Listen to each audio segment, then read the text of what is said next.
물동량이 급증하고 있는 서산 대산항에 철도를 건설해달라는 목소리가 커지고 있습니다. 운송비 절감과 안전사고 예방은 물론 서산 지역 경제 활성화를 위해 반드시 필요하다는 주장입니다. 제2예당산업단지가 조성되고 있는 가운데 주민들이 충남도청 앞에서 집회에 나섰습니다. 주민 반대 대책위는 환경오염과 건강 피해가 우려된다며 산단 건립 계획을 철회하라고 촉구했습니다.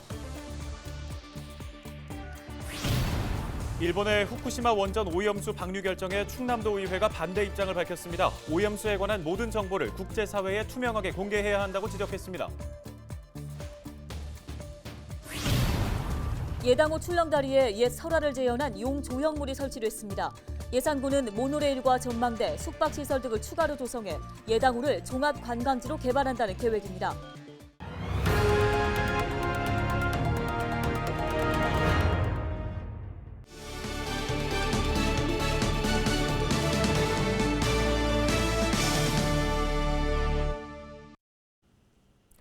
시청자 여러분 안녕하십니까? 헬로티비 뉴스입니다. 첫 소식입니다. 지난 주말 사이 충남에서 코로나19 확진자 35명이 발생했습니다. 신규 확진자 수는 17일 22명, 18일 13명입니다. 지역별 확진자 수는 아산 13명, 당진 10명, 천안 4명 등입니다. 이 가운데 아산에서는 가족과 지인 간의 접촉으로 확진자가 잇따랐으며 당진 확진자들은 스랑교회와 해나루 학교 관련 자가격리 중 양성 판정을 받았습니다. 이에 따라 충남의 전체 누적 확진자는 모두 2,886명으로 늘었습니다. 18일 기준 1차 백신 접종률은 28.4%, 2차 접종률은 0.6%를 보이고 있습니다. 백신 접종 이후의 이상 반응 신고는 현재까지 모두 580건이 접수됐습니다. 당진 고대면의 한 교회에서 시작해 평생교육시설로 이어진 코로나19 확진자 5명이 추가 발생했는데요. 방역당국은 19일 오후 1시 기준 5명이 코로나19 양성 판정을 받았다고 밝혔습니다. 이들 중 1명은 스랑교회 교인 접촉자이며 나머지 4명은 해나루 시민학교 강사 A씨와 접촉한 것으로 파악됐습니다. 이에 따라 스랑교회와 해나루 시민학교 관련 확진자는 78명으로 늘었습니다. 서산 대산항이 환황해권 대표 무역항으로 성장하고 있습니다. 한 해 동안 처리하는 물동량이 전국에서 6번째로 많은데요. 네, 반면 이에 걸맞는 교통 인프라는 뒷받침되지 못하고 있다는 지적입니다. 무엇보다 철도 건설이 시급하다는 목소리가 커지고 있습니다. 한범호 기자입니다. 서산 대산항입니다. 지난해 코로나19 경기 침체 속에서도 컨테이너 물동량이 전년보다 63% 증가했습니다. 역대 최대 규모입니다.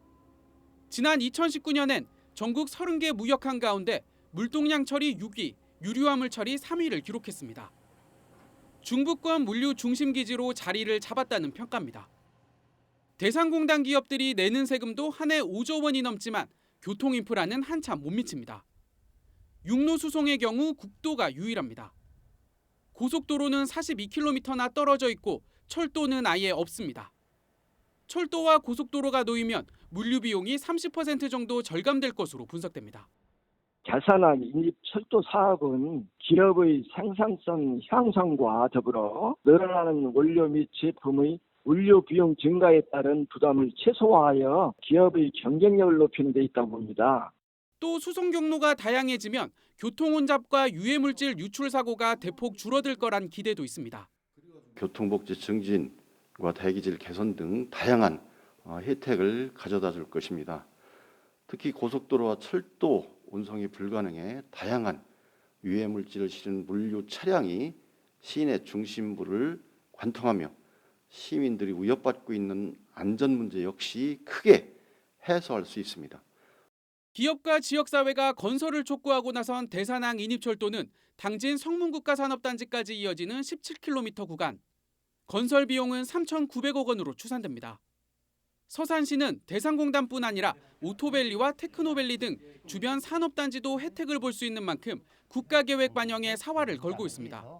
대산항 인입철도가 제4차 국가철도망 구축 계획에 신규 사업으로 반영될 수 있도록 충남도와 협업하여 국회의원을 비롯한 관계기관에 우리 시 입장을 강력히 피력하는 등 최선을 다할 계획입니다. 전국에서 대산항보다 많은 물동량을 처리하는 무역항은 5곳. 이 중 4곳은 이미 철도를 활용하고 있고 나머지 한 곳도 건설이 확정돼 추진이 한창입니다. 대산항 인입철도 건설 사업이 제4차 국가철도망 구축 계획에 포함돼 경제성 검토까지 이어질 수 있을지 주목됩니다. 헬로티비 뉴스 한보호입니다. 충남도 의회가 일본 정부의 후쿠시마 방사능 오염수 해양 방류 결정을 철회할 것을 촉구했습니다. 의원들은 일본 정부는 기준치 아래로 낮추어 오염수를 방류하겠다고 주장하지만 방사능 물질이 얼마나 제거될 수 있는지에 대한 연구 결과는 나와 있지 않다고 지적했습니다. 이어 방류 결정을 철회하고 오염수에 관한 모든 정보를 대한민국과 국제사회에 투명하게 공개할 것을 촉구했습니다. 도내 모든 학교를 대상으로 학교 급식의 일본산 수산물 사용 여부를 확인한 결과 사용하지 않고 있는 것으로 나타났습니다. 충남도 교육청은 지난 1월부터 4월까지 학교 급식에서 일본산 수산물을 사용하는지 확인하는 긴급 점검을 실시했습니다. 앞서 김지철 교육감은 전국 시도 교육감 협의회를 통해 일본 후쿠시마 원전 오염수 방류 결정을 규탄한 바 있는데요. 이어 일본산 수산물이 학교에서 사용되지 않도록 철저하게 감독하고 일본의 비윤리적인 결정에 대한 교육 자료를 제작하겠다고 밝혔습니다. 충남의 대표 관광지 하면 예산 예당호를 빼놓을 수가 없을 텐데요. 김난영 아나운서는 예당호 중에서 어떤 부분이 가장 아름답다고 생각이 드시나요? 저는 출렁다리랑 음악분수요. 뭐 제일 유명하잖아요. 네, 그런데 앞으로는 볼거리가 좀 더 많아질 것으로 보입니다. 네. 용을 형상화한 조형물이 들어서게 되는 건데요. 네, 여기에 또 대규모 관광지 개발 사업도 잇따라 추진되고 있습니다. 정선영 기자가 소식 전해드립니다. 청룡과 황룡이 번쩍이는 여의주를 물고 하늘로 올라가는 듯합니다. 출렁다리와 음악분수 야경이 함께 어우러져 환상적인 분위기를 자아냅니다. 예산 후사리 마을에 예부터 전해 내려오는 설화가 용 조형물로 재현됐습니다. 높이 6.7m, 길이 8.4m로 예당호를 찾는 관광객들에게 색다른 재미와 볼거리가 되고 있습니다. 비바람이 치던 날 폭풍이 일고 이곳에서 청룡과 황룡이 몸을 서로 맞대고 성춘을 시도했습니다. 그래서 두 용께서 하늘길이 열려서 올라가게 됐는데요. 신기하게도 두 용이 성찬한 이후에 이 용고랑에 물이 차오르고 많은 물이 흘러서 이 거대한 예당호 호수를 만들 수 있는 그런 기회가 되었다는 설화가 있습니다. 출렁다리와 음악분수, 용 조형물에 이어 예당호 관광지가 더 새로운 모습으로 개발됩니다. 예산군은 362억 원을 투입해 예당호 착한 농촌 체험 세상을 조성합니다. 다음 달 공사를 시작으로 2023년까지 전망대와 숙박시설, 농촌 체험단지 등이 들어섭니다. 예당호 광장과 출렁다리 사이엔 대형 수변 무대가 마련돼 다양한 문화 공연이 진행될 예정입니다. 내륙의 바다로 불릴 만큼 넓은 예당호를 편하게 둘러볼 수 있도록 내년 6월까지 모노레일도 설치됩니다. 예산군은 가족 단위 관광객이 즐기고 머물며 지역 내 소비도 촉진되길 기대하고 있습니다. 예당호 출렁다리가 개통한 후에 430만 명 이상이 찾아주셨습니다. 이와 함께 또 용의 조형물 설치가 이어지고 종합관광지가 조성이 됨에 따라서 우리 지역 관광객이 많이 찾아옴에 따라서 지역 경제 활성화에도 많은 도움이 될 것으로 기대를 합니다. 올해 한국관광 100선에도 선정된 예당호. 끊임없는 변화를 통해 지역에 활력을 주는 종합관광지로 거듭나고 있습니다. 헬로티비 뉴스 정선영입니다. 예산 예당호 출렁다리 관련 시설물 27곳을 대상으로 코로나19 환경 검체 검사를 실시한 결과 모두 바이러스가 발견되지 않았습니다. 충남도 보건환경연구원과 함께 실시한 이번 검사는 예당호 출렁다리와 공중 화장실 등 관련 시설물에서 바이러스 모니터링을 실시하는 방식으로 진행됐는데요. 이번 검사는 방문객들이 안심하고 찾을 수 있는 관광 환경 조성을 위해 마련됐습니다.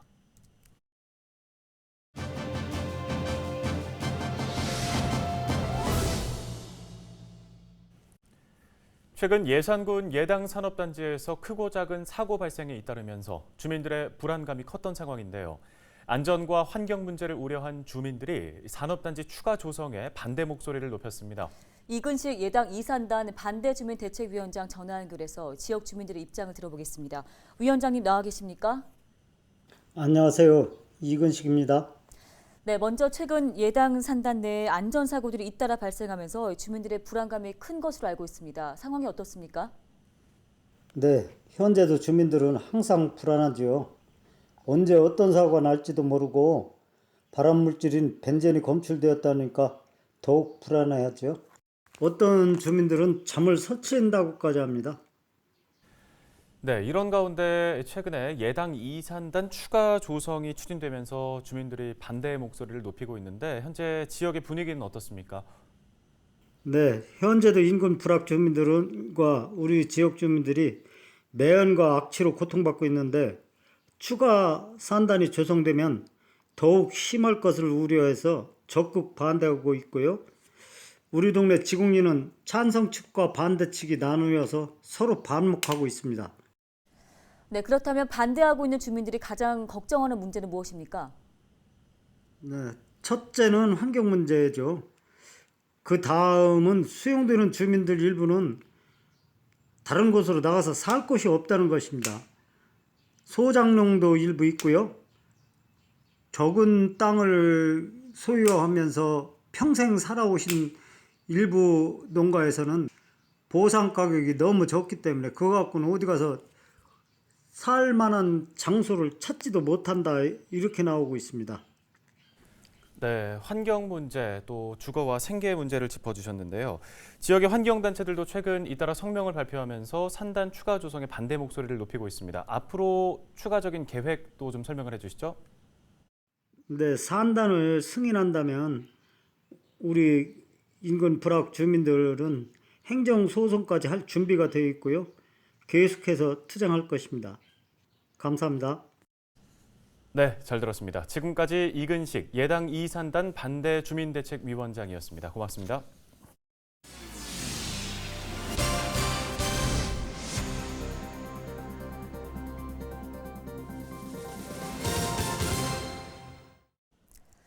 다음 소식입니다. 지난해 충남에서 발생한 갯벌 고립 사고가 해마다 증가하고 있는 것으로 나타났습니다. 충남도 소방본부 통계 자료를 보면 지난해 갯벌 고립 사고는 100건으로 2019년 42건에 비해서 2배 이상 증가했습니다. 도 소방본부는 코로나19로 타인과 접촉을 피해 인적이 드문 바다를 찾는 사람들이 많아지면서 사고가 늘어난 것으로 분석했습니다. 최근 3년 동안 발생한 갯벌 고립 사고 가운데 시기별로는 여름철에 절반 이상이 발생했으며 지역별로는 태안군에서 가장 많이 발생한 것으로 알려졌습니다. 충남도가 중소기업을 대상으로 최대 600만 원의 수출 물류비를 지원합니다. 지원 대상은 도내의 본사나 공장이 위치한 수출 증소 제조 기업으로 해상, 항공, 내륙 운송비 등을 기업별 600만 원까지 지원합니다. 도는 지난해 30개 기업에 물류비를 지원해 97억 원의 수출 지원 효과를 창출한 바 있습니다. 지원을 희망하는 기업은 오늘 30일까지 도 온라인 수출 지원 시스템을 통해서 신청하시면 됩니다.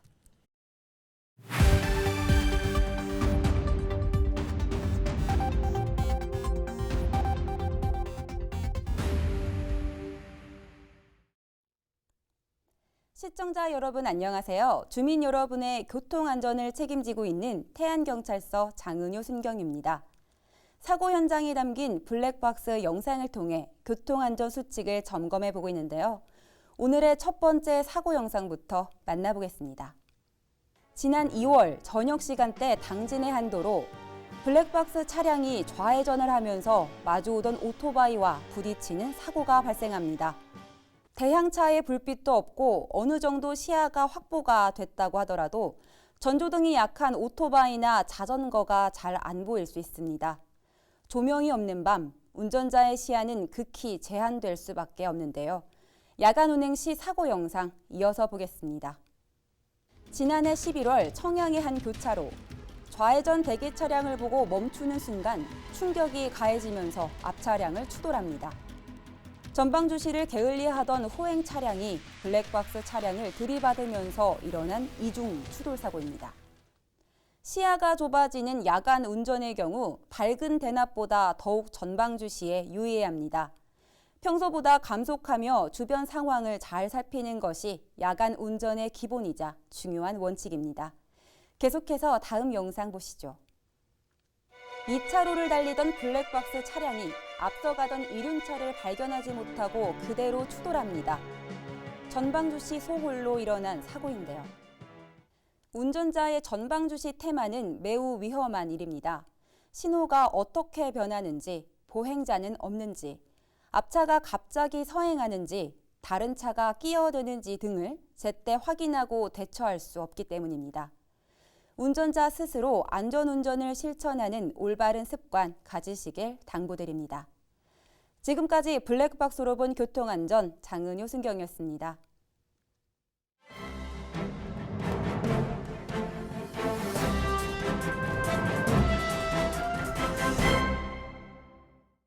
AI 아나운서가 전해드리는 신문 브리핑 굿모닝 충청 기사입니다.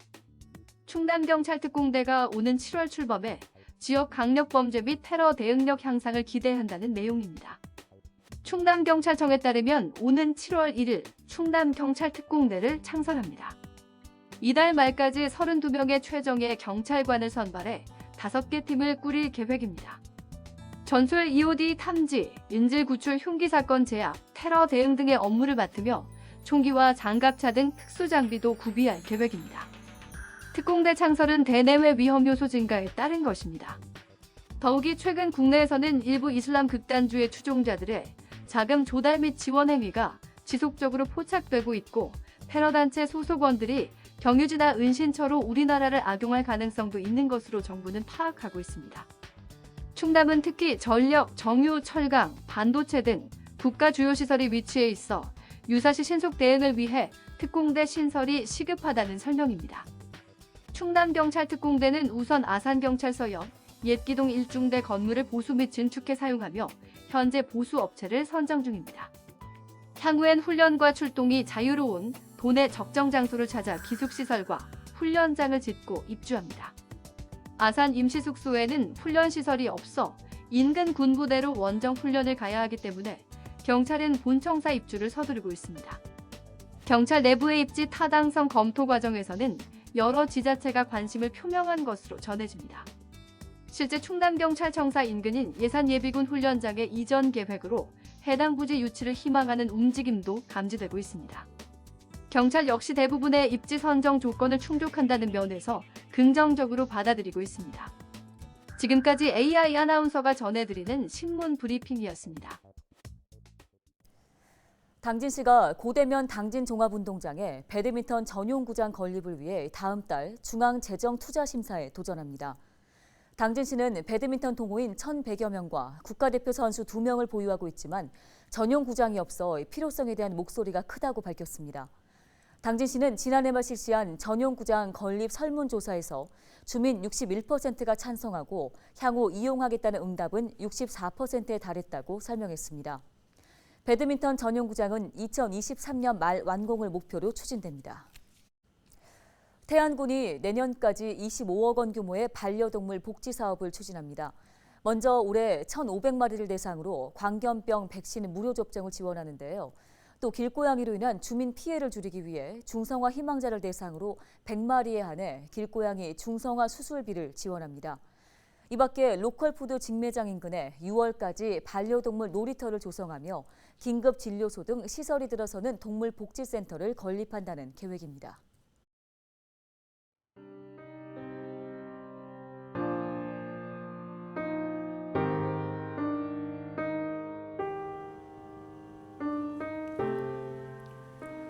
(61년) 전 눈에 최루탄이 박힌 채 차가운 주검으로 발견된 김주열 열사. 부정선거에 항의했다는 이유로 처참하게 목숨을 잃은 김주열은 겨우 17살 고등학생이었습니다. 시민들의 분노는 극에 달했고 저항은 전국적으로 퍼져나갔습니다. 투표함 바꿔치기와 같은 부정선거, 장기 독재, 무자비한 탄압을 시민들은 결코 용납하지 않았고 결국 이승만 하야를 이끌어냈던 겁니다. 불꽃처럼 산화한 4.19 혁명 희생자들이 있었기에 오늘의 우리가 있는 게 아닐까요? 뉴스 마치겠습니다. 고맙습니다.